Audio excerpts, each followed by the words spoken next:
नमस्कार दोस्तों, मैं यश शर्मा एक बार फिर से हमारे YouTube चैनल CMI में आपका स्वागत करता हूं। तो दोस्तों, हमने संविधान के बारे में कुछ बातें कर ली थी, उन सभी वीडियो को आपने देख लिया होगा।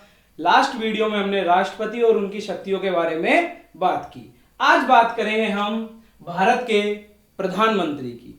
देखिए, प्रधानमंत्री का जो पद होता है ना, वो भारत के संविधान के अनुसार सबसे शक्तिशाली राजनीतिक पद होता है। प्रधानमंत्री का पद भारतीय संविधान का सबसे शक्तिशाली राजनीतिक पद है दोस्तों। अब ये पद जो कार्य करेगा, जो इसकी शक्तियां होंगी, जिन कार्यों को ये किस प्रकार से करेगा, क्या इसका महत्व है, कौन से इसके कार्य हैं, तो उन सब चीजों की बात हम आज कर लेंगे। देखिए, मैंने आपको लास्ट वीडियो में एक बात बताई थी, वो बात थी कि राष्ट्रपति जी के बारे में। और राष्ट्रपति जी के बारे में मैंने कहा था कि राष्ट्रपति कैसे होते हैं, संवैधानिक प्रमुख होते हैं। और प्रधानमंत्री जी के लिए मैंने उसी वीडियो में आपसे कहा था कि प्रधानमंत्री जी कैसे होते हैं, हमारे राजनीतिक प्रमुख होते हैं। राष्ट्रपति जी कैसे हुए, संवैधानिक प्रमुख, और प्रधानमंत्री जी कैसे हुए, राजनीतिक प्रमुख हुए। तो अगर आपने वो वीडियो नहीं देखी है तो आई बटन पे क्लिक कीजिए और हमारी वीडियो राष्ट्रपति प्रारंभिक परिचय देख सकते हैं आप। ठीक है दोस्तों, तो आइए अब बात करते हैं हम प्रधानमंत्री की। देखिए, संविधान के अनुच्छेद 75 में एक बात कही गई है कि राष्ट्रपति क्या करेगा, प्रधानमंत्री की नियुक्ति करेगा। आर्टिकल 74 और 75 इनको हम आगे जब प्रधानमंत्री के बाद एक मंत्री परिषद का टॉपिक पढ़ेंगे तब भी देखेंगे, लेकिन हम यहां भी देख लेते हैं। देखिए, आर्टिकल 74 आपसे कहता है कि क्या होगी, राष्ट्रपति की सहायता के लिए एक मंत्री परिषद होगी। क्या होगी दोस्तों, मंत्री परिषद। ये तो किसके लिए होगी, राष्ट्रपति की सहायता के लिए। और इस मंत्री परिषद के लिए राष्ट्रपति क्या करेगा कि 75 के तहत पीएम की क्या करेगा दोस्तों, आपके पास चार ऑप्शन है, नियुक्ति, निर्वाचन, मनोनयन या चयन। मनोनयन या चयन,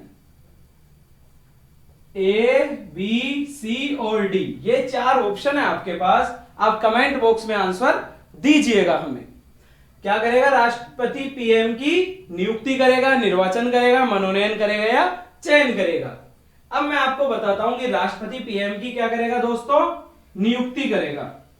देखिए, चयन जो निर्वाचन जो होता है वो किसका होता है, राष्ट्रपति जी का होता है, सांसदों का होता है, एमएलएस का होता है, सरपंच का होता है। लेकिन प्रधानमंत्री हुए, मंत्री हुए, इनमें से किसी का भी निर्वाचन नहीं होता है। निर्वाचन इनका किस रूप में हो चुका होता है, सांसद के रूप में हो चुका होता है। जैसे मुख्यमंत्री जो होते हैं उनकी राज्यपाल नियुक्ति करता है, जबकि उनका निर्वाचन किस रूप में हुआ है, उनका निर्वाचन एमएलए के रूप में हुआ है।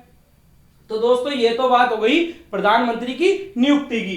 किसने कह दिया, ये हमारे आर्टिकल 75 में संविधान में लिखा हुआ है कि प्रधानमंत्री की नियुक्ति कौन करेगा, पीएम की नियुक्ति कौन करेगा, राष्ट्रपति करेगा। और पीएम की सलाह पर, देखिए क्या लिख रहा है कि पीएम की सलाह पर, पीएम की सलाह पर, मतलब प्रधानमंत्री की नियुक्ति तो राष्ट्रपति कर देगा और फिर पीएम उसको सलाह देगा कि सलाह पर मंत्रियों की नियुक्ति किसकी करेगा, अन्य मंत्रियों की नियुक्ति करेगा। अब ये काम कौन कर रहा है, दोनों, ये दोनों काम कर रहा है भारत का प्रेसिडेंट कर रहा है, राष्ट्रपति कर रहा है। तो दोस्तों, क्या बात हो गई आपके सामने, 74 में मंत्री परिषद होगी और 75 में कहा कि इस मंत्री परिषद की संरचना कैसी होगी कि एक तो देखिए पीएम की नियुक्ति कौन कर देगा, राष्ट्रपति कर देगा, और इसी पीएम की सलाह पर अन्य मंत्रियों की नियुक्ति भी कौन करेगा, राष्ट्रपति करेगा। अब मैं आपको बात करूंगा प्रधानमंत्री की। अब आपके सामने हम बात कर लिए कि पीएम क्या होगा, पीएम नियुक्त होगा। अब पीएम अगर नियुक्त हो जाएगा तो उस पीएम की नियुक्ति हुई। अब ये थोड़ी है कि राष्ट्रपति चाहे जिसको उठाया, कचरे के डिब्बे में से उठा लिया किसी व्यक्ति को, राह चलते आदमी को कह दिया कि आइए मैं आपको पीएम बना देता हूं, आपसे कह दिया, मुझे कह दिया, ऐसा कभी नहीं होगा। तो राष्ट्रपति पीएम किसको बनाएगा, राष्ट्रपति पीएम बनाएगा लोकसभा में बहुमत दल का नेता, बहुमत दल या गठबंधन देखिए लोकसभा में क्या होता है, या तो बहुमत किसी दल को मिलता है या गठबंधन को मिलता है, उसका नेता। कहां पे? लोकसभा में बहुमत। देखिए जब हम चुनाव में गए और चुनाव में क्या हुआ, प्रत्यक्ष चुनाव हुआ। प्रत्यक्ष चुनाव किसके होते हैं दोस्तों? लोकसभा के होते हैं। राज्यसभा के चुनाव कभी भी प्रत्यक्ष नहीं होते हैं। तो हम कहां गए? हम गए चुनाव में, और चुनाव में किसी एक पार्टी को बहुमत मिल गया मान लीजिए। अगर एक पार्टी को नहीं मिला है तो किसको मिलेगा? गठबंधन को मिलेगा। भारत में क्या है? दो मेन गठबंधन है, एक है एनडीए और एक है UPA, national democratic alliance, union progressive alliance. National democratic alliance और यूनियन प्रोग्रेसिव अलायंस। जब हम दल बदल के नियमों की बात करेंगे तब हम इन दोनों को देख लेंगे। अभी हम सिर्फ इतना जानते हैं कि भारत में ये दो बड़े गठबंधन हैं।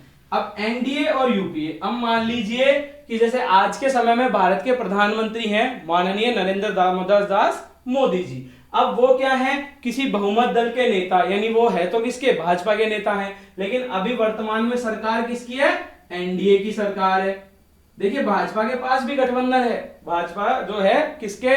भाजपा के नेतृत्व में जो गठबंधन है वो एनडीए का, और कांग्रेस के नेतृत्व में जो गठबंधन है वो यूपीए का है। अब क्या हुआ कि लोकसभा में बहुमत दल का नेता, अब मोदी जी क्या हुए? मोदी जी चुनाव जीत के आ गए, और चुनाव जीत के आने के बाद उनको भाजपा ने अपना नेता मान लिया और इस एनडीए ने भी अपना नेता मान लिया। तो हमारे जो माननीय राष्ट्रपति श्री रामनाथ कोविंद जी हैं, उन्होंने क्या किया? प्रधानमंत्री जी की, जो मोदी जी हैं उनकी प्रधानमंत्री के रूप में क्या कर दी दोस्तों? नियुक्ति कर दी उन्होंने। अब बात आती है आपके सामने कि क्या होगा? बहुमत दल या गठबंधन का नेता लोकसभा में। अब आप लोग सोच रहे होंगे कि हमारे पूर्व प्रधानमंत्री, जस्ट मोदी जी से पहले वाले प्रधानमंत्री डॉक्टर मनमोहन सिंह जी, कौन? डॉक्टर मनमोहन सिंह। अब मनमोहन सिंह साहब जो थे वो क्या थे? वो राज्यसभा से थे, वो कभी लोकसभा का उन्होंने चुनाव ही नहीं लड़ा। अब कोई कहेगी यार मनमोहन सिंह जी तो राज्यसभा से थे, लेकिन वो प्रधानमंत्री कैसे बन गए? तो भारत में क्या है? भारत में व्यवस्था है कि लोकसभा का सदस्य भी प्रधानमंत्री बन सकता है, राज्यसभा का सदस्य भी प्रधानमंत्री बन सकता है, और अगर वो दोनों सदनों का सदस्य नहीं है तब भी वह प्रधानमंत्री बन सकता है। मतलब कोई व्यक्ति लोकसभा का सदस्य हो, कोई व्यक्ति राज्यसभा का सदस्य हो, और अगर दोनों का ही सदस्य नहीं है तब भी वह प्रधानमंत्री बन सकता है, लेकिन सिर्फ कितने समय के लिए? 6 माह के लिए। मतलब इन दोनों का सदस्य होगा तो अपना कार्यकाल पूरा कर सकता है, अगर लोकसभा में उनके पास विश्वास मत बना रहता है, और अगर नहीं बना रहता है तो फिर क्या होगा? उनको हटा दिया जाएगा, उनके पद से, प्रधानमंत्री पद से बर्खास्त कर दिया जाएगा। और या फिर अगर मान लीजिए दोनों ही सदनों का किसी का सदस्य नहीं है तो वो 6 माह तक ही पीएम या सीएम, अगर राज्यपाल, हम यही प्रधानमंत्री जैसा ही क्या होता है? मुख्यमंत्री होता है। तो अगर हम उसकी बात जब करेंगे तो हम कहेंगे कि 6 माह के लिए ही प्रधानमंत्री या सीएम कुछ भी बन सकता है। अब 6 माह से अधिक कब बनेगा? जब वो इन दोनों सदनों में से किसी की भी सदस्यता हासिल कर ले। अगर 6 माह तक उसने सदस्यता हासिल नहीं की तो उसको आप प्रधानमंत्री पद पर नहीं रख सकते दोस्तों। तो ये तो बात हो गई लोकसभा में बहुमत दल या गठबंधन का नेता। अब आपने कहा कि मनमोहन सिंह जी तो राज्यसभा से आते थे, तो वो लोकसभा के नेता कैसे हुए? तो यहाँ पे किसी सदन से नेता होने से मतलब नहीं है, यानी लोकसभा में जिस दल को बहुमत मिला है वो घोषित कर देगा कि जो भी व्यक्ति है ABCD ये हमारा क्या है? नेता है, और वो सिफारिश करेगा राष्ट्रपति जी से कि आप इनको प्रधानमंत्री नियुक्त कर दीजिए दोस्तों। तो ये तो बात हो गई आपके पास लोकसभा में बहुमत दल या गठबंधन का नेता। अब देखिए एक कंडीशन ये आई, मान लीजिए कि क्या हुआ कि हमारे पास लोकसभा में किसी भी दल को क्या नहीं मिला? बहुमत नहीं मिला। क्या नहीं मिला? बहुमत नहीं मिला। किसी भी दल को बहुमत नहीं मिला। मान लीजिए यूपीए था, एनडीए था, भाजपा थी, कांग्रेस थी, किसी ना तो किसी दल को मिला ना किसी गठबंधन को मिला। अब क्या हुआ? जब बहुमत नहीं मिलेगा तो फिर राष्ट्रपति क्या करेगा? तो राष्ट्रपति उस समय क्या करेगा? सबसे बड़े दल या गठबंधन के नेता को बुलाएगा। सबसे बड़े दल या गठबंधन के नेता को सरकार बनाने का न्योता देगा। राष्ट्रपति क्या करेगा? सबसे बड़े दल या गठबंधन के नेता को सरकार बनाने का न्योता देगा। सरकार बनाने का न्योता देगा।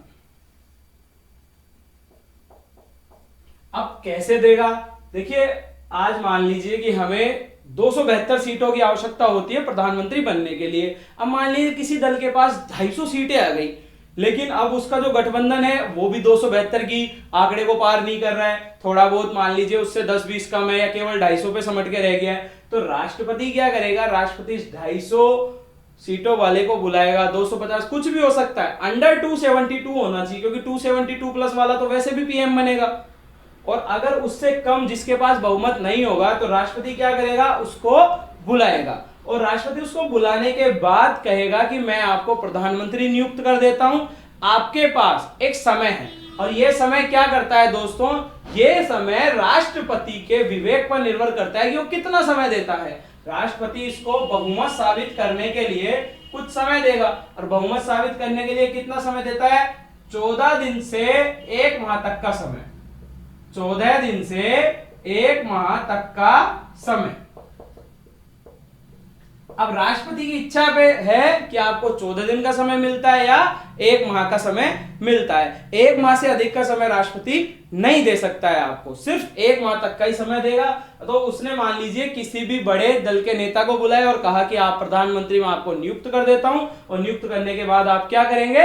अपना विश्वास प्रस्ताव लोकसभा में हासिल करेंगे। देखिए, उसे क्या है? विश्वास किसका हासिल होना चाहिए? सिर्फ लोकसभा का विश्वास हासिल होना चाहिए। अगर आप प्रधानमंत्री बने रहना चाहते हैं तो आपको सिर्फ लोकसभा में विश्वास हासिल होना चाहिए, राज्यसभा में विश्वास होने की कोई आवश्यकता नहीं है। और यहां विश्वास का मतलब ये नहीं है कि मेरा आप पर विश्वास या कुछ है, यहां पे मत का विश्वास होना चाहिए। आपके पास लोकसभा में बहुमत होना चाहिए, चाहे राज्यसभा में हो या ना हो दोस्तों। तो ये तो बात हो गई, प्रधानमंत्री राष्ट्रपति क्या करेगा? सबसे बड़े दल के नेता को बुलाएगा। अब आप देखेंगे कि ऐसा कब कब हुआ, तो ऐसा हुआ था हमारे सामने, इसका एक बहुत बड़ा एग्जांपल है कि जब 79 में, कब? 1979 में जब मोरारजी देसाई जी, देखिए 1978 में जनता दल के नेता थे मोरारजी देसाई, जनता पार्टी के मोरारजी देसाई, और वो क्या बने थे? भारत के प्रधानमंत्री बने थे। अब मोरारजी देसाई सरकार, देखिए जो प्रधानमंत्री होता है ना उसी की सरकार कही जाती है, जैसे आजकल मोदी सरकार बोलते हैं। तो प्रधानमंत्री मोरारजी देसाई सरकार के पतन के बाद तत्कालीन राष्ट्रपति कौन थे? नीलम संजीव रेड्डी। देखिए 1979 में भारत के राष्ट्रपति उस समय कौन थे? 78 में चुने गए थे नीलम संजीव रेड्डी। सॉरी, चुने तो पहले ही गए थे, लेकिन उस समय राष्ट्रपति थे नीलम संजीव रेड्डी साहब। अब नीलम संजीव रेड्डी साहब जो राष्ट्रपति थे ना, उन्होंने क्या किया? चरण सिंह जी को, किसको?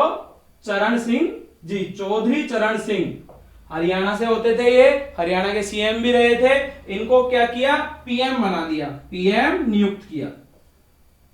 क्योंकि उस समय राष्ट्रपति की नजरों में क्या था? चौधरी चरण सिंह ही जो उस समय का तात्कालीन लोकसभा में बहुमत नहीं, सबसे बड़ा जो दल था या गठबंधन था उसका नेता कौन था उनकी नजर में? उनकी नजर में था चौधरी चरण सिंह। तो उनको क्या बना दिया? भारत का तत्कालीन प्रधानमंत्री नियुक्त किया।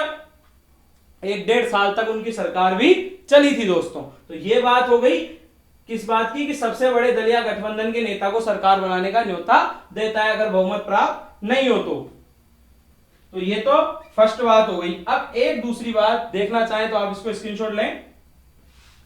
अब एक दूसरी बात क्या होती है कि मान लीजिए किसी प्रधानमंत्री की मृत्यु हो जाए अचानक से, या कार्य करने में वो असमर्थ हो जाए, तब क्या करता है? और या फिर मान लीजिए जैसे उसका कोई सुस्पष्ट उत्तराधिकारी नहीं हो, मान लीजिए कोई एक प्रधानमंत्री है जो एकदम से उसकी कोई मृत्यु हो गई, अचानक मृत्यु हो गई या हत्या हो गई, मृत्यु हुई, कुछ भी हुआ। अब हमने देखा कि जिस भी दल का वो नेता था वहां पर उसका कोई उचित उत्तराधिकारी नहीं है, किसी को उसने उत्तराधिकारी घोषित नहीं कर रखा कि यार अगर मुझे कुछ हो जाए तो आप इसे पीएम नियुक्त कर दीजिएगा। अब वहां पे अगर उचित उत्तराधिकारी नहीं है तो राष्ट्रपति क्या करता है? स्व विवेक से, अपने विवेक से किसी ना किसी को पीएम नियुक्त करेगा, क्योंकि प्रधानमंत्री नियुक्त होना भारत में एक संवैधानिक अधिकार है। और संवैधानिक अधिकार कैसे है कि अगर भारत में प्रधानमंत्री नहीं होगा तो राष्ट्रपति कार्य ही नहीं कर सकता, क्योंकि आर्टिकल 75 लिखा हुआ है साफ साफ कि राष्ट्रपति तो क्या करेगा, पीएम की नियुक्ति करेगा और पीएम की सलाह पर मंत्री परिषद की नियुक्ति करेगा, अन्य मंत्रियों की नियुक्ति। और आर्टिकल 74 में कहा गया है कि इस मंत्री परिषद, देखिए जिस मंत्री परिषद का उल्लेख आर्टिकल 75 में है वो मंत्री परिषद आर्टिकल 74 में उसके लिए एक शब्द है कि इस मंत्री परिषद की सलाह पर राष्ट्रपति कार्य करेगा। यानी राष्ट्रपति को अगर कोई भी कार्य करना है, एक पत्ता भी हिलाना है, तो वो किसकी सलाह लेगा, मंत्री परिषद की लेगा। अब पीएम ही नहीं है, देखिए भारत में ये एक अच्छी प्रथा है कि अगर पीएम की मृत्यु हुई, पीएम ने त्यागपत्र दे दिया, तो वो संपूर्ण मंत्री परिषद का त्यागपत्र माना जाता है।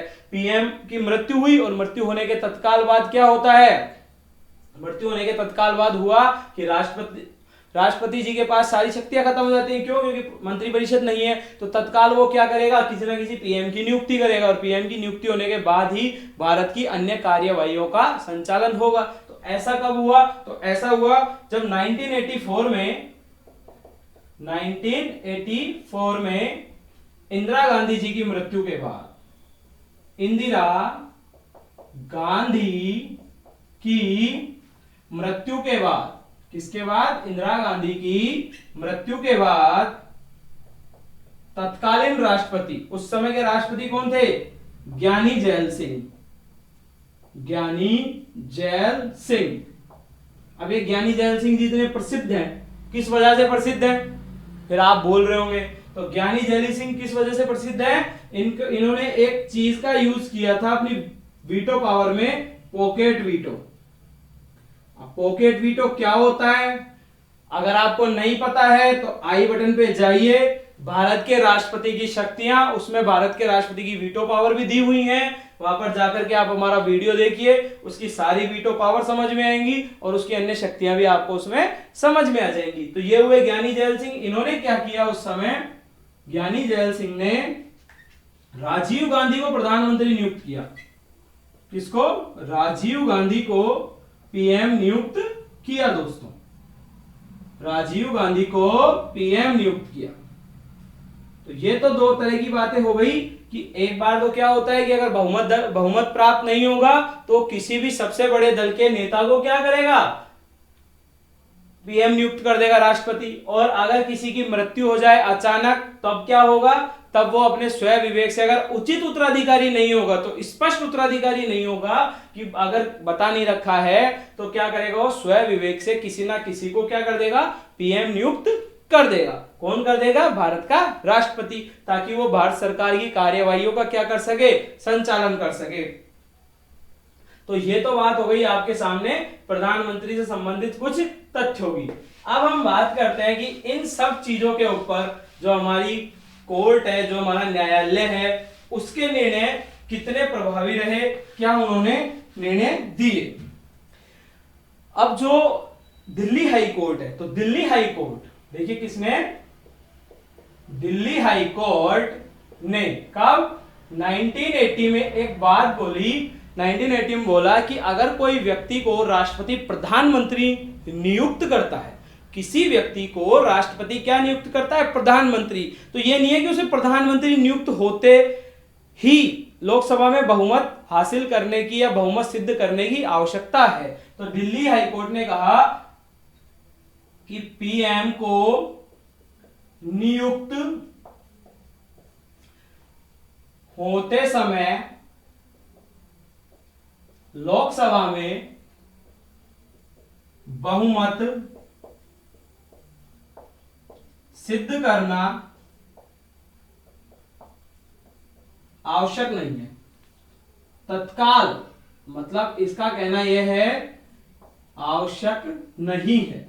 इसने ये कहा है आपसे कि जब भी आप पीएम को नियुक्त कर रहे हैं तो नियुक्त होते समय ही लोकसभा में बहुमत सिद्ध करना आवश्यक नहीं है। अब बहुमत कब सिद्ध करना आवश्यक है, तो मैंने इसके लिए आपको बता दिया कि इसके एक निश्चित समय सीमा है और समय सीमा राष्ट्रपति तय करेगा, जो आपको 1 महीने का समय देता है, 14 दिन का समय देता है, 3 दिन का समय देता है, कोई भी समय आपको राष्ट्रपति दे सकता है, लेकिन 1 माह से अधिक का समय आपको राष्ट्रपति नहीं देगा। अब ऐसा कब हुआ था, देखिए कुछ पीएम ऐसे थे जिनके लिए क्या किया है, राष्ट्रपति ने उनको बिना बहुमत होते हुए भी पीएम बनाया। तो आप इनके लिए अब एक एग्जांपल देख लीजिए। आपके एग्जांपल है चौधरी चरण सिंह। मैंने अभी आपको बताया था वो क्या थे, सिर्फ गठबंधन के बड़े नेता। कब बने? 1979 में। वीपी सिंह, विश्वनाथ प्रताप सिंह संयुक्त मोर्चा सरकार के प्रधानमंत्री कब बने? 1989 में। वीपी सिंह हो गए। उसके बाद चंद्रशेखर जी हो गए। चंद्रशेखर, देखिए ये एग्जाम्पल है और शायद हो सकता है कभी पूछ भी लिया जाए कि निम्न में से कौन सा ऐसा प्रधानमंत्री है जो कि लोकसभा में बहुमत ना होने के बावजूद भी भारत का प्रधानमंत्री बना। तो आपके पास कई ऑप्शन होंगे, उन ऑप्शन में से ये भी हो सकते हैं चरण सिंह, चंद्रशेखर कब बने थे दोस्तों? 1990 में। फिर पीवी नरसिम्हा राव साहब 1991 में। नरसिम्हा राव साहब 1991 में बने। उसके बाद आपके वाजपेयी जी, आपके जो पूर्व प्रधानमंत्री काफी लोकप्रिय रहे भारत में, अटल जी वाजपेयी 1996 में बने। एच डी देवगौड़ा, हरदेव देवगौड़ा, ये कब बने आपके प्रधानमंत्री? 1996 में, क्योंकि अटल जी पहली बार सिर्फ 13 दिनों के लिए प्रधानमंत्री बने थे। फिर उसके बाद इंद्र कुमार जी गुजराल साहब कब बने? 1997 में बने। और उसके बाद फिर से अटल जी, वाजपेयी साहब कब बने? 1998 में बने। तो ये आपके सामने कुछ उदाहरण हैं, इनको आप देख लीजिए, स्क्रीनशॉट ले लीजिए इनका, क्योंकि ये क्वेश्चन तो बनेगा। आरपीएससी हुई, आरएमएसएस हुई, उन्होंने क्या है कुछ क्वेश्चंस पूछ लिए हैं। अब जैसे यूपीएससी इन पे क्वेश्चन बनाने लगा है, तो ये लोग क्या है यूपीएससी को फॉलो करते हैं, और फॉलो करते हैं तो ये क्वेश्चंस अब इन पे भी बनेंगे कि इनमें से कौन सा ऐसा नेता था जिसके पास सदन में बहुमत नहीं था, लेकिन फिर भी इसको क्या बना दिया गया? भारत का प्रधानमंत्री बना दिया गया। अब नेक्स्ट है कि दिल्ली हाई कोर्ट ने तो स्टेटमेंट दे दिया, अब इसके बाद सुप्रीम कोर्ट ने क्या कहा? 1997 में कब दिए व्यवस्था, जो मैंने अभी आपको बताई थी कि 6 माह के लिए पीएम बन सकता है, तो सुप्रीम कोर्ट ने व्यवस्था कब दी? 1997 में दी कि कोई भी व्यक्ति बिना किसी सदन का सदस्य, बिना किसी सदन का सदस्य होते हुए, बिना किसी सदन का सदस्य होते हुए भी क्या बन सकता है? पीएम बन सकता है। पीएम बन सकता है कितने समय के लिए? 6 माह के लिए। और ये सब बातें पीएम, सीएम, मिनिस्टर सब पे लागू होंगी। ये चीजें पीएम पे भी लागू होंगी, सीएम पे भी लागू होंगी, सेंट्रल मिनिस्टर्स पे भी लागू होंगी और स्टेट मिनिस्टर्स पे भी लागू होंगी। तो ये बातें, ये वाली बात 1997 में जो सुप्रीम कोर्ट ने एक अपना आदेश जारी किया, आदेश में कहा कि आप बिना किसी सदन के सदस्य होते हुए भी पीएम बन सकते हो। कितने समय के लिए बन सकते हो दोस्तों? 6 माह के लिए। तो ये तो किसने कह दिया? सुप्रीम कोर्ट ने। अब हम बात करते हैं प्रधानमंत्री की शपथ, उसकी पदावधि, उसका वेतन। प्रधानमंत्री की शपथ, प्रधानमंत्री की पदावधि, प्रधानमंत्री का वेतन। देखिए पदावधि जो होती है ना, पहले एक बात ये देख लेते हैं कि पदावधि क्या होती है, यानी कितने समय तक के लिए आप प्रधानमंत्री बनते हैं। देखिए प्रधानमंत्री का सामान्य कार्यकाल होता है 5 वर्ष, लेकिन आप यहाँ सामान्य की बात नहीं करेंगे, आप वो बात करेंगे जो संविधान में लिखी हुई है। संविधान में क्या कह रहा है कि इसकी पदावधि क्या है? राष्ट्रपति के प्रसाद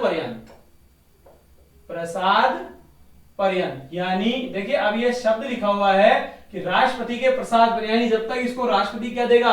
प्रसाद देगा, तब तक क्या बनता रहेगा? पीएम बनता रहेगा। लेकिन प्रसाद का मतलब क्या है कि राष्ट्रपति की दया होनी चाहिए, लेकिन यहाँ पे दया व्यावहारिक दया नहीं है, दया होती है यहाँ पे लोकसभा की दया। किसकी होती है? लोकसभा का विश्वास। यानी अगर आपको लोकसभा में विश्वास मत हासिल है तो आप प्रधानमंत्री बने रहेंगे। लोकसभा में जैसे ही आपने विश्वास मत खो दिया, यानी आपने राष्ट्रपति का प्रसाद भी खो दिया, और राष्ट्रपति का प्रसाद खोने के बाद आपको प्रधानमंत्री पद से बर्खास्त कर दिया जाएगा। तो ये तो हो गई प्रधानमंत्री की पदावधि। अब प्रधानमंत्री का वेतन।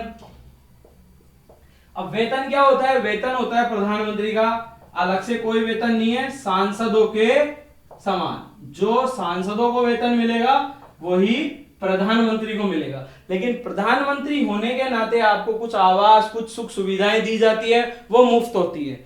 जो सुख सुविधाएं, भत्ता, मानदेय होता है वो आपके लिए मुफ्त होता है। उसके अलावा आपका एक व्यय विषयक भत्ता होता है, व्यय विषयक भत्ता। देखिए ये कभी ना कभी एक क्वेश्चन आएगा ही, क्योंकि ये यूपीएससी में तो आ चुका है कि व्यय विषयक भत्ता। अब व्यय विषयक भत्ता जो है ये पहले तो कितना था, पहले था 1500, कितना था दोस्तों, 1500 था, और अब कितना कर दिया इसको, 3000। अब ये बढ़ाया कब, तो ये बढ़ाया 2001 में, बढ़ाकर 1500 से कितना कर दिया, 2000 कर दिया। यानी प्रधानमंत्री जो व्यय करेगा वो कितना कर सकता है, 3000 के बराबर। प्रधानमंत्री जो व्यय विषयक भत्ता होता है, प्रधानमंत्री के पास देखिए सारी सुख सुविधाएं मौजूद होती हैं, उनके बावजूद उनको एक वेतन मिलता है, उनके बावजूद भी वो 3000 रुपए के बराबर अन्य व्यय कर सकते हैं। मतलब आपको सारी सुख सुविधाएं मिलने के बावजूद भी आपको 3000 रुपए के लिए अन्य व्यय विषयक भत्ता मिलता है दोस्तों। तो ये हो गया प्रधानमंत्री की पदावधि, प्रधानमंत्री का वेतन। अब है प्रधानमंत्री की जो शपथ थी। देखिए शपथ है तो प्रधानमंत्री को शपथ कौन दिलाएगा, शपथ राष्ट्रपति दिलाता है। प्रधानमंत्री को शपथ कौन दिलाता है, शपथ दिलाता है राष्ट्रपति। शपथ है राष्ट्रपति के द्वारा, राष्ट्रपति के द्वारा। अब राष्ट्रपति के द्वारा शपथ तो दिला दी गई, अब शपथ दिलाते समय क्या क्या बातें वो कहता है, तो वो कहता है कि मैं संविधान के प्रति सच्ची श्रद्धा और निष्ठा रखूंगा, संविधान का पालन करूंगा, भारत की एकता अखंडता को अक्षुण्ण रखूंगा और देश के समस्त लोगों के लिए संविधान और विधि के अनुसार न्याय करूंगा, अनुराग या द्वेष की भावना को न रखते हुए पक्षपात नहीं करूंगा। तो ये सब क्या है, ये सब हमारे प्रधानमंत्री की क्या है, शपथ है। संविधान के प्रति सच्ची श्रद्धा और निष्ठा रखेगा, भारत की एकता अखंडता को अक्षुण्ण रखेगा, किसी के प्रति अनुराग या द्वेष या भय या पक्षपात के आधार पर कोई पक्षपात नहीं करेगा, ठीक है, और प्रत्येक व्यक्ति को संविधान और विधि के अनुसार क्या करेगा, न्याय देने की कोशिश करेगा। और गोपनीयता के संबंध में कि जो उसके विषय में मतलब प्रधानमंत्री की अंडरस्टैंडिंग में कोई विषय अगर लाया जाएगा, जो विषय उसके समक्ष लाया जाएगा उसे वो गोपनीय रखेगा और उस पर बिना किसी भेदभाव के क्या करेगा, विचार करेगा। तो ये सब क्या हो गई, हमारे प्रधानमंत्री की शपथ हो गई। अब आपके सामने इंपॉर्टेंट जो चीजें हैं वो है आपके प्रधानमंत्री जी की शक्तियां, पीएम के कार्य व शक्तियां, कार्य और शक्तियां। और ये शक्तियां भी किसके संबंध में है, तो शक्तियां जो पहली तो है वो किसके संबंध में है, मंत्री परिषद के संबंध में, मंत्री परिषद के संबंध में। अब मंत्री परिषद के संबंध में प्रधानमंत्री के पास क्या क्या शक्तियां हैं तो वो हम देख लेते हैं। प्रधानमंत्री क्या करता है, मैंने आपको पहले भी कहा कि राष्ट्रपति पीएम की सलाह से मंत्री नियुक्त करता है। तो पहला तो यही देख लीजिए आप कि मंत्री नियुक्त करने हेतु, मंत्री नियुक्त करने हेतु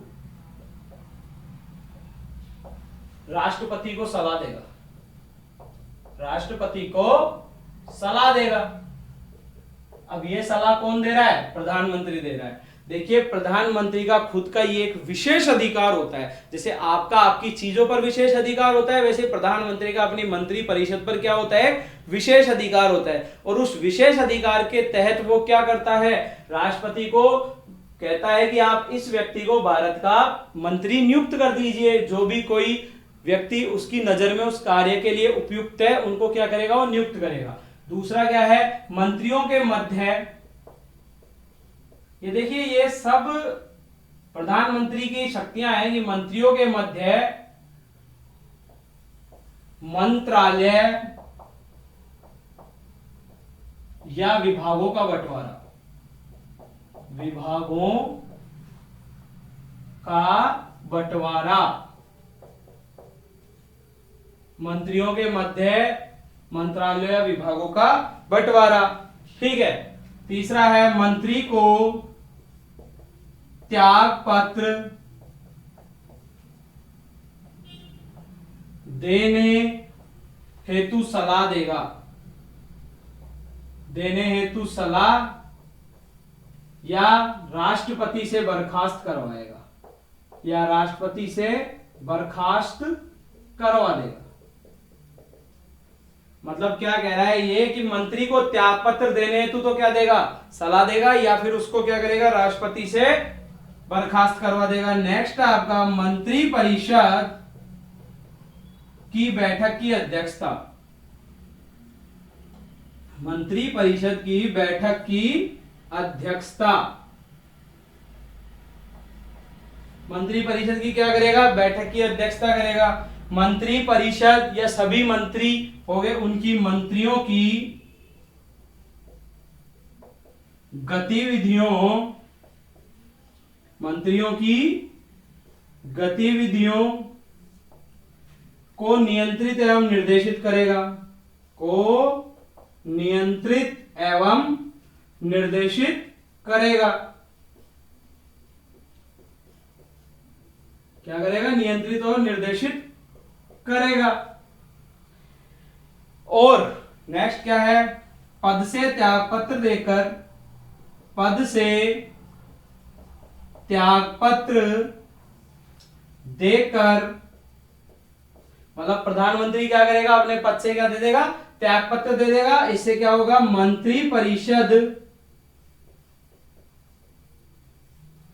को क्या करेगा, बर्खास्त करेगा, बर्खास्त कर सकता है। अब क्या होगा कि भारत का जो, देखिए अब मैं आपको समझा देता हूं इन बातों को, कि भारत का प्रधानमंत्री मंत्री परिषद के संबंध में उसके पास क्या क्या कार्य हैं। तो पहला कार्य है कि मंत्री नियुक्त करने हेतु किसको सलाह देगा, राष्ट्रपति को। राष्ट्रपति क्या करेगा, उन व्यक्तियों को मंत्री बना देगा। फिर उन मंत्रियों के मध्य मंत्रालय विभाग, जैसे आपके पास रक्षा मंत्रालय, गृह मंत्रालय, वित्त मंत्रालय, उद्योग ऊर्जा मंत्रालय, कपड़ा मंत्रालय, शिक्षा मंत्रालय, एचआरडी मिनिस्ट्री होती है आपकी, स्वास्थ्य मंत्रालय, बहुत से मंत्रालय और विभागों का उन मंत्रियों के मध्य क्या करेगा, बंटवारा कर देगा। खेल मंत्रालय हो गए, बहुत से मंत्रालय होते हैं।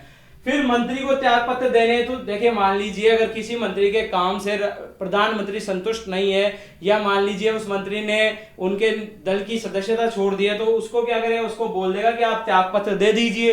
अगर मंत्री त्याग पत्र नहीं देता है तो राष्ट्रपति से उसको क्या करवा देगा, बर्खास्त करवा देगा। नेक्स्ट है कि मंत्री परिषद, किसकी, मंत्री परिषद, ये जो मंत्री परिषद इसने बनाई है, मंत्रियों की नियुक्ति करवा ली, खुद प्रधानमंत्री है, उन सबकी बैठक की क्या करेगा, ये मध्यस्थ अध्यक्षता करेगा और मंत्रियों की गतिविधियों को नियंत्रित और निर्देशित करेगा। मंत्रियों को निर्देश देगा कि आप इस प्रकार से कार्य कीजिए।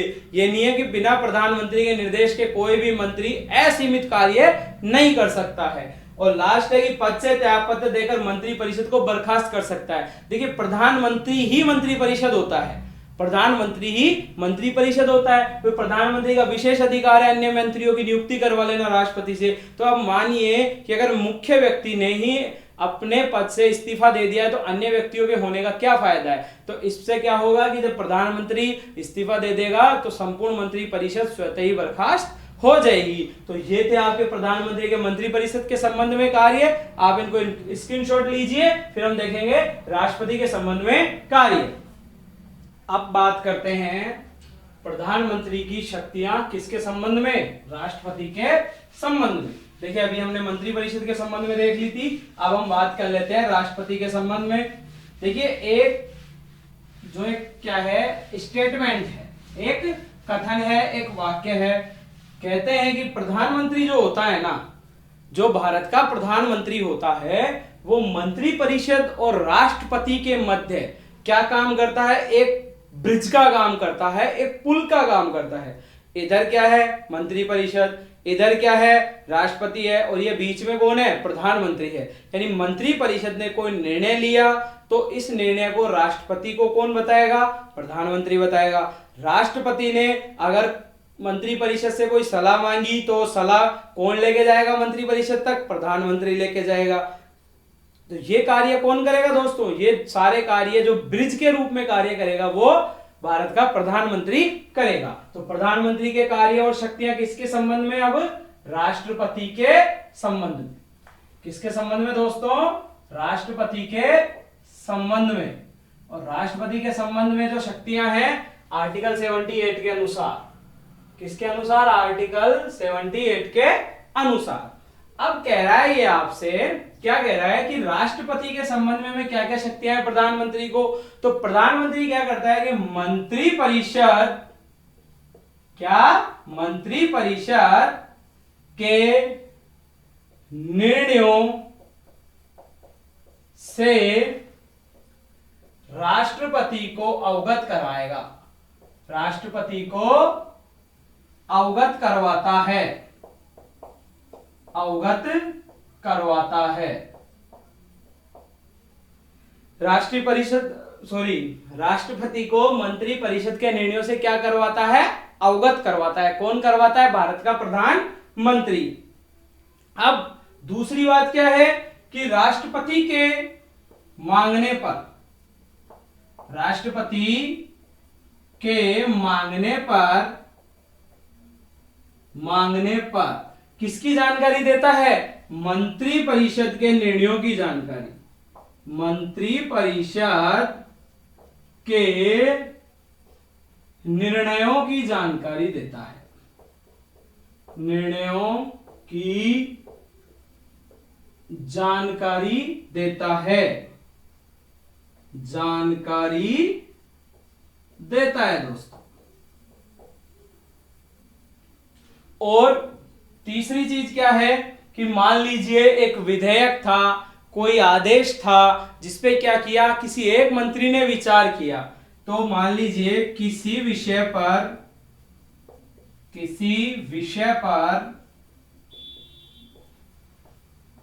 मंत्री ने विचार किया,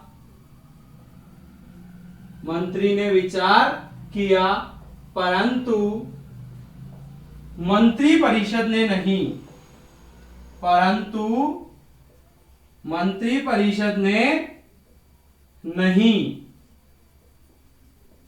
तो अगर मंत्री परिषद ने विचार नहीं किया है तो राष्ट्रपति के कहने पर, तो राष्ट्रपति के कहने पर संबंधित विषय को, संबंधित जो विषय होगा इसको क्या करेगा? मंत्री परिषद के समक्ष रखवाएगा, मंत्री परिषद के समक्ष रखवाएगा।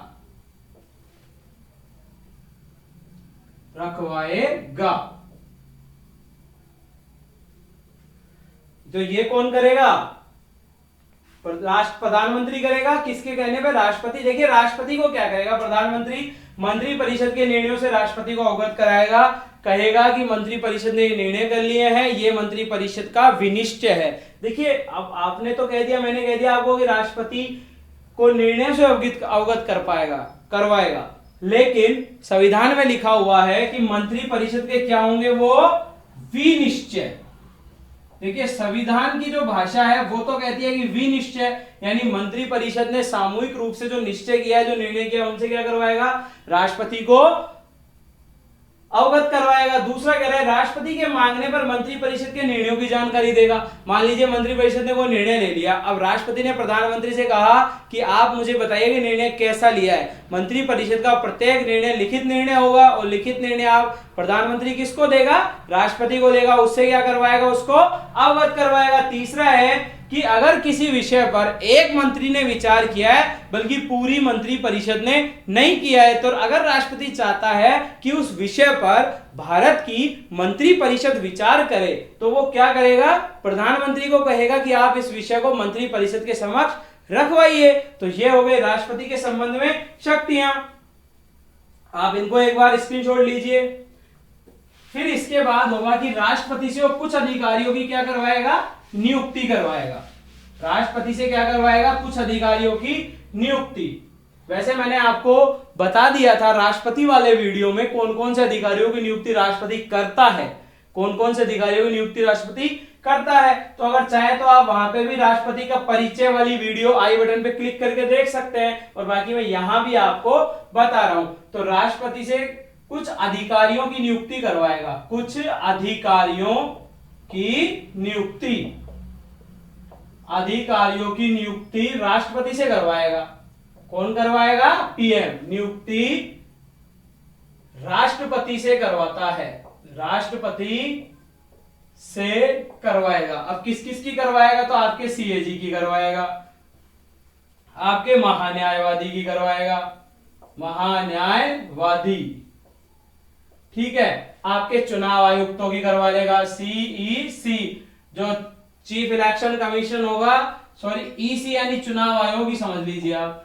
फाइनेंस कमीशन की नियुक्ति, यूपीएससी के सदस्यों की नियुक्ति करवाएगा राष्ट्रपति से, ठीक है। उसके अलावा आपकी अंतरराज्यीय परिषद यूपीएससी के अध्यक्ष एवं सदस्य,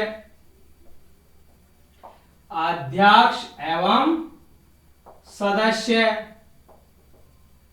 ठीक है।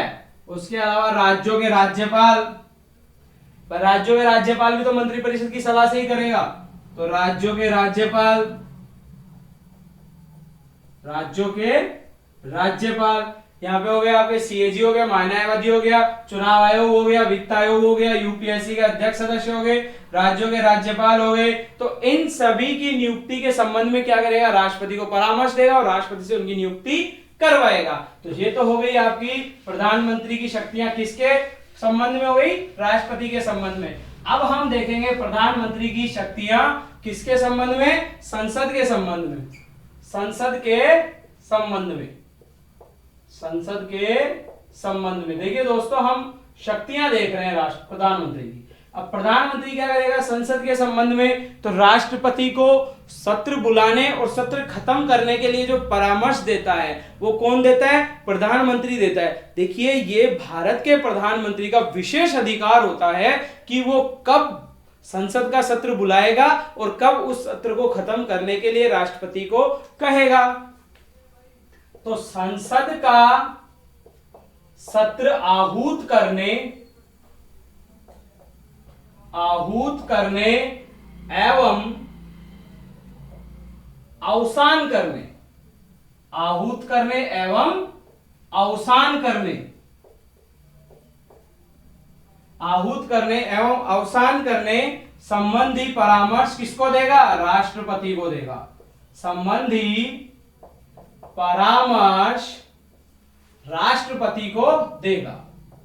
कौन देगा? भारत का प्रधानमंत्री राष्ट्रपति को देगा। अब बताएगा उसको कि आपको कब क्या करना है, संसद का सत्र बुलाना है। दूसरा है, किसी भी समय लोकसभा को विघटित करवा सकता है, किसी भी समय लोकसभा को विघटित करवा सकता है, विघटित करवा सकता है। प्रधानमंत्री क्या है? किसी भी समय क्या करवा सकता है? लोकसभा को विघटित करवा सकता है। और सभा के पटल पर, सभा कौन सी? लोकसभा या राज्यसभा, LS प्लस RS, ये दोनों क्या होती हैं? भारत की सभाएं। सभा पटल पर सरकार की नीतियों की घोषणा करेगा। क्या करेगा दोस्तों? सरकार की नीतियों की घोषणा, सरकार की नीतियों की घोषणा कौन करेगा? भारत का प्रधानमंत्री। सभा के पटल पर सरकार, अब मान लीजिए सरकार आने वाले समय में क्या करना चाहती है, सरकार ने अब तक क्या किया है, सरकार ने ये नई नीति लॉन्च की है, नई योजना लॉन्च की है, तो वो क्या रखेगा? किसी भी सभा के पटल पर, वो सभा लोकसभा भी हो सकती है आपकी और राज्यसभा भी हो सकती है। अब प्रधानमंत्री के अन्य कार्य हम देख लेंगे। तो हो गए संसद के संबंध में शक्तियां, स्क्रीनशॉट लीजिए अब इसका। अब बात करते हैं दोस्तों अन्य कार्य और शक्तियों की। प्रधानमंत्री के कुछ अन्य विविध जो कार्य हैं उनके साथ शक्तियों की। अन्य कार्य व शक्तियां, अन्य कार्य व शक्तियां। अब यहां पे हम देखते हैं दोस्तों कि प्रधानमंत्री क्या होता है। तो प्रधानमंत्री हमारे नीति आयोग, देखिए पहली बात हम सीधा सीधा देखते हैं यहां पे नीति आयोग। पूर्व में क्या था? ये योजना आयोग। पूर्व में क्या था दोस्तों? योजना आयोग। कब बना था ये योजना आयोग? 1950 में। खत्म कब हो गया? 1 जनवरी 2015 से नीति आयोग अस्तित्व में आ गया, तो 1 जनवरी 2015 से ही क्या हो गया? योजना आयोग खत्म हो गया, तो नीति आयोग हो गया आपका। ठीक है, उसके बाद राष्ट्रीय एकता परिषद, राष्ट्रीय एकता परिषद। ठीक है दोस्तों, इसके बाद राष्ट्रीय विकास परिषद, राष्ट्रीय विकास परिषद, राष्ट्रीय जल संसाधन परिषद, राष्ट्रीय जल संसाधन परिषद,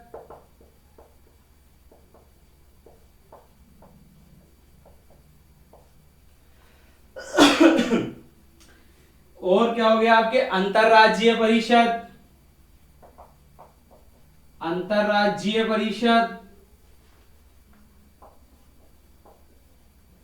ठीक है, और अन्य कुछ संस्थान, अन्य कुछ संस्थान। ठीक है, उनका क्या होगा? प्रधानमंत्री पदेन अध्यक्ष होगा। कैसा अध्यक्ष होगा? पदेन अध्यक्ष। देखिए, दो तरह के अध्यक्ष होते हैं, एक तो आपको किसी भी संस्था का अध्यक्ष निर्वाचित किया जाता है, और एक होता है पदेन अध्यक्ष। क्या होता है? पदेन अध्यक्ष। एक इसमें आप ये और रख लीजिए कि जो संसदीय समितियां होती है ना, क्या दोस्तों? संसदीय समितियां जिनमें पीएम सदस्य है, संसदीय समितियां जिनमें पीएम सदस्य है, पीएम सदस्य है, उनका भी पदेन अध्यक्ष कौन होगा? प्रधानमंत्री होगा। एक आपके सामने अभी मैंने एक टर्म यूज की है, पदेन अध्यक्ष। पदेन अध्यक्ष का अर्थ होता है कि वो अध्यक्ष जो किसी पद पर आसीन होने के कारण पदेन अध्यक्ष बनता है। मान लीजिए आज भारत के प्रधानमंत्री पद पर नरेंद्र मोदी जी हैं, इनसे पहले मनमोहन सिंह जी थे, तो उस समय तक जब तक मनमोहन सिंह जी प्रधानमंत्री थे तब तक वो इन सब आयोगों, इन सब परिषदों के क्या थे? अध्यक्ष थे। अब चूंकि प्रधानमंत्री बदल गए हैं, नरेंद्र मोदी जी प्रधानमंत्री बन गए हैं, तो नरेंद्र मोदी जी इन सबके अध्यक्ष हैं। यानी कि कोई व्यक्ति अध्यक्ष नहीं होता है, वो व्यक्ति जो प्रधानमंत्री के पद पर बैठा है या जिसके पास प्रधानमंत्री पद के कार्य एवं शक्तियां हैं, वही व्यक्ति इन सबका क्या होगा? अध्यक्ष होगा। आप इसका स्क्रीनशॉट लें एक बार। नेक्स्ट है कि वो राज्य की विदेश नीति, हमारे राज्य की क्या है? विदेश नीति जो होगी ना, उसको क्या करेगा? मूर्त रूप देने में महत्वपूर्ण भूमिका निभाएगा। राज्य की विदेश नीति, अब यहां पे राज्य से मतलब वही है भारत की विदेश नीति, या फिर आर्टिकल 12 वाला, राज्य की विदेश नीति को मूर्त रूप, यानी हमारी विदेश नीति कैसी होगी? मूर्त रूप देने में महत्वपूर्ण भूमिका निभाएगा, महत्वपूर्ण भूमिका निभाएगा। देखिए, हमने कुछ विदेश नीतियां समय समय पे बदलती रही। प्रधानमंत्री जवाहरलाल नेहरू थे, तब हमने पंचशील का सिद्धांत भी अपनाया, पूर्व और पश्चिम की ओर देखने वाला सिद्धांत भी अपनाया कि हम पश्चिम से अनुसरण कर रहे थे कि हमें किस प्रकार आगे बढ़ना है। फिर हमने कुछ समय तक सोवियत रूस के साथ निकटतम संबंध रखे। अभी जब रिसेंटली मोदी जी की सरकार आई, तो हमने कौन सी पॉलिसी अपना ली? Neighbour first policy. देखिए, अभी रिसेंटली हमारी क्या है? Neighbour first policy. क्या है दोस्तों? Neighbour first policy. यानी कि हम क्या कर रहे हैं? हम अपने पड़ोसी देशों को सबसे ज्यादा तरजीह दे रहे हैं। यानी हम अपने जो नेबर्स हैं उनको क्या रख रहे हैं? हमेशा फर्स्ट रख रहे हैं। नेबर्स को हम क्या रख रहे हैं? फर्स्ट रख रहे हैं। ये कब से आया? जब से प्रधानमंत्री कौन बने? मोदी जी बने। नेक्स्ट आपके सामने इसका हो गया। अगर आपको इन विदेश नीतियों पे कभी चर्चा करनी है तो आप हमें कमेंट बॉक्स में लिख के दें, ताकि हम आपसे आने वाले कुछ वीडियोस में कभी विदेश नीति की भी, भारत की चर्चा कर सके। दोस्तों देखिए, आपका प्रोत्साहन ही हमें कुछ नए कार्य करने के लिए बढ़ावा देगा। अगर आप कुछ अच्छा कहेंगे तभी हम कुछ नए कार्य करेंगे। अब आपकी राज्य की विदेश नीति को मूर्त रूप देने की भूमिका निभाई है मोदी जी ने। केंद्र सरकार के क्या है? मुख्य प्रवक्ता। देखिए, मैं मोदी जी बोलता हूं तो आप मोदी मत समझिए, प्रधानमंत्री जी समझिए। केंद्र सरकार का मुख्य प्रवक्ता, मतलब केंद्र सरकार के मोदी जी प्रधानमंत्री जी क्या होंगे, मुख्य प्रवक्ता होंगे। यानी केंद्र सरकार की कोई भी बात को अगर किसी के सामने रखना है तो सबसे पहला कार्य कौन करेगा, प्रधानमंत्री करेंगे। आपदा काल में राजनीतिक स्तर पर आपदा प्रबंधन का प्रमुख, राजनीतिक स्तर पर आपदा प्रबंधन का प्रमुख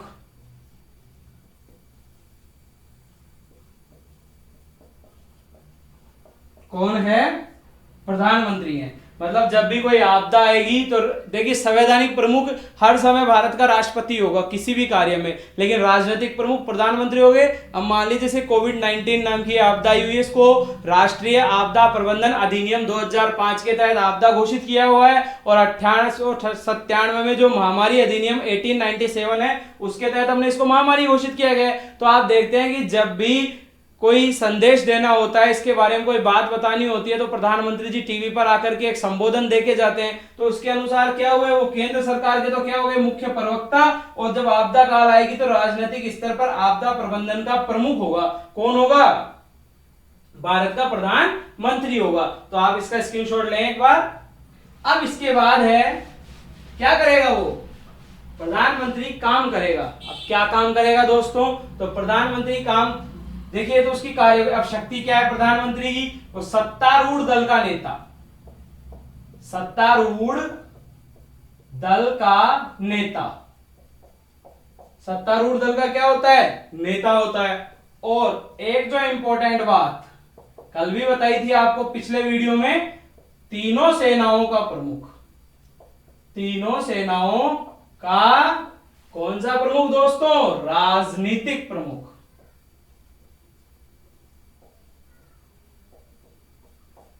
तो प्रधानमंत्री जी क्या होते हैं, भारत की जो तीनों सेनाएं हैं, जल सेना, वायु सेना और थल सेना, इन तीनों सेनाओं के क्या है, राजनीतिक प्रमुख तो प्रधानमंत्री हैं, संवैधानिक प्रमुख राष्ट्रपति हैं, और आजकल तीनों सेनाओं के एक प्रमुख और बना दिए गए हैं, chief of defence staff, CDS. तो यानी तीनों सेनाओं के प्रमुख पहले कौन हुए, सीडीएस हुए, और सीडीएस से भी बड़े संवैधानिक प्रमुख राष्ट्रपति और राजनीतिक प्रमुख प्रधानमंत्री हुए। तो ये सब बातें तो क्या हो गई, हमारे प्रधानमंत्री की कार्य और शक्तियां।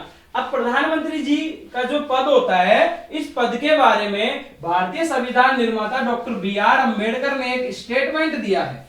बी.आर. अम्बेडकर जी का स्टेटमेंट है, बी.आर. अम्बेडकर साहब, अंबेडकर साहब का यह स्टेटमेंट है कि अगर किसी भी राजनीतिक पद की अमेरिकी राष्ट्रपति से तुलना की जाए तो वो राजनीतिक पद किसका है, भारत के प्रधानमंत्री का है। जैसे हमारे, देखिए उन्होंने कहा हमारे संविधान के अंतर्गत,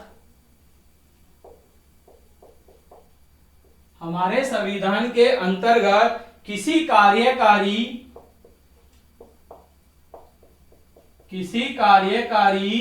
की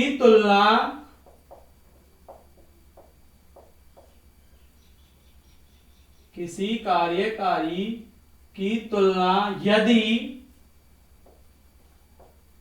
यूएसए यानी अमेरिका के राष्ट्रपति से की जाए तो वह भारत का पीएम है, राष्ट्रपति नहीं। यानी अमेरिका का जो राष्ट्रपति है ना, उसके बराबर शक्तियां भारतीय संविधान के अनुसार किसको हैं, भारत के प्रधानमंत्री को है, ना कि भारत के राष्ट्रपति को। अब मैंने और बाकी आपको ये बता ही दिया था कि आर्टिकल 74 में राष्ट्रपति मंत्रिपरिषद की नियुक्ति करेगा और 75 में पीएम की नियुक्ति करेगा और पीएम की सलाह पर अन्य मंत्रियों की नियुक्ति करेगा। तो दोस्तों आज प्रधानमंत्री के बारे में इतना ही। अगर आपको ये वीडियो अच्छी लगती है तो आप हमारे वीडियो को लाइक कीजिए, वीडियो पर कमेंट कीजिए। अगर आप हमारे चैनल CMI पर अभी भी नए हैं तो आप हमारे चैनल को सब्सक्राइब कीजिए। दोस्तों, इस वीडियो के बाद हम बात करेंगे भारत की केंद्रीय मंत्रिपरिषद की। तब तक आप सभी घर पर रहिए, पढ़ते रहिए, सेफ रहिए। जय हिंद दोस्तों।